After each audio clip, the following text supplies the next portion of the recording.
ஆனால் தமிழ்நாட்டுக்கு இன்றைக்கி ரெண்டு விஷயம், இந்த ஓசி வாங்குறது, கடன் தள்ளுபடி பண்ணுறது, நான் அதை செஞ்சேன் இதை செஞ்சேன்னுட்டு அரசியல்வாதிகள் சொல்கிறத மீறி 2 பிரளயங்கள் ஏற்பட்டு போச்சு. ஒன்று, சீமான் பெரியாரை எலிய தூக்கி அடிக்க மாதிரி டொப்பு 4 அடி அடித்து துரத்துக்கு போட்டார். அப்போது பெரியாரையே அடிச்சிட்டாரா அப்படின்னு எல்லோரும் நினைக்கும்போது அது உண்மைதாங்க. நெட்டில் தேடினாலும் அப்படி தான் பேசியிருக்காரு. அப்படிங்கிறது நிறைய இதில் டூ மச்சாக இல்லை, மேலே அப்படி வெட்ட வச்சு முடிச்சுட்டு திராவிடங்கிறனாலே அது கொச்சையாக தான் இருக்கும், நாரத்தான் செய்யும், அந்த மாதிரி தான் இருக்கும். அதுக்கு அடுத்த பிரளயம் பார்த்திங்கன்னா டக்குன்னு திருப்பரங்குன்றம் வந்துருச்சு. இது ரெண்டுமே சித்தாந்த ரீதியாக இப்போ தான் தமிழக மக்களை சிந்திக்க வைக்கும். டெல்லியில் பார்த்திங்கன்னா தேசிய அரசியலுங்கிறதுல நம்ம நாட்டுக்கு என்ன இது வேணும், நம்மளுடைய இது வேணும், நம்ம தெருவுக்கு என்னென்ன ப்ரொவிஷன் வேணும். ஏன்னா அவங்க வெல் டெவலப்டு சிட்டி. நியூ டெல்லிங்கிறதே ஃபார்ம்டு சிட்டி. ஸோ அவங்களுடைய ரோடு விட்டு அதிகம் இருக்கும். சாதாரணமாக ஒரு ராஜீவ்காந்தி கலர் எடுத்திங்கன்னா 150 ஏக்கர் இருக்கும்.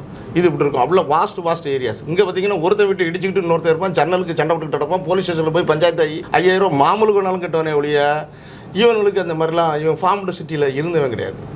ஸோ டெல்லியோட அரசியலுக்கு இது வேறு.